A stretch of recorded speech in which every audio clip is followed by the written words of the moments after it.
Hey guys, how you doing? This is Manga section. I'm here today to bring you a review for One Piece episode 815. So there's quite a few different scenes within this episode. So I've made some notes and I'm just gonna go through the notes really. So the first thing I want to talk about is everything regarding Pudding and Luffy. We see Pudding come. We start the episode where we left off last episode, but within this episode we have Pudding. She tells Luffy and Nami something.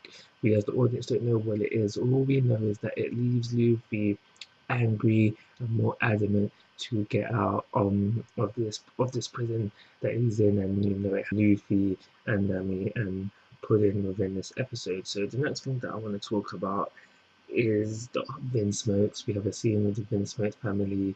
Everyone except Reiju, who I'm going to talk about a little bit more later on. And it's during the scene that we find out that the Vinsmokes are planning to take Pudding with them, so Pudding and Sanji can live on Germa. And the reason why they're doing this is because they don't trust, or I should say, Daddy Vinsmoke doesn't trust Big Mom and the pirates. He goes on to say that they're pirates and that you just can't trust them. So that's why he wants to take Pudding away from them once the wedding happens. So he has kind of a leverage kind of thing going on there. It was also mentioned that if the Big Mom pirates try to keep Sanji as leverage, it wouldn't really work because they don't really care about Sanji. So moving on, the next thing I want to talk about quickly is the Chopper and Carrot scene. After what seems like many episodes of them trying to escape Broly, they have finally managed to defeat her within this episode. So she's KO now, and Chopper does mention that how they're gonna use her so they can hop in and out of mirrors and stuff like that. So we had that. We had a scene where Sanji, is just trying to adjust to his normal life, kind of forget about the Straw Hats and everybody he cares about. And within the episode, how he tries to do this is by gathering um gathering ingredients so he can cook pudding, a meal. He's trying to adapt to that husband role as soon as possible. And we know that he's still having a hard time dealing with giving up his friends and such, because we have a moment within this episode where I was going to call him the messenger. He comes in and he's reporting to Sanji what's going on. So Sanji knows that Luffy and Nami have been captured.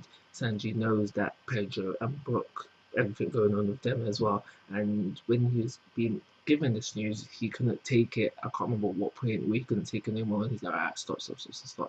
I don't want to hear no more. So that's everything involving Sanji within the episode.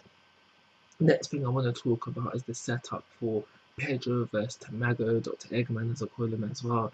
And the most important thing to come out of that scene for me personally is finding out that Pedro has already had 50 years taken from his life, and also he also states that he didn't come here to leave. He doesn't expect to leave Whole Cake Island alive. So that's something to just mention as well.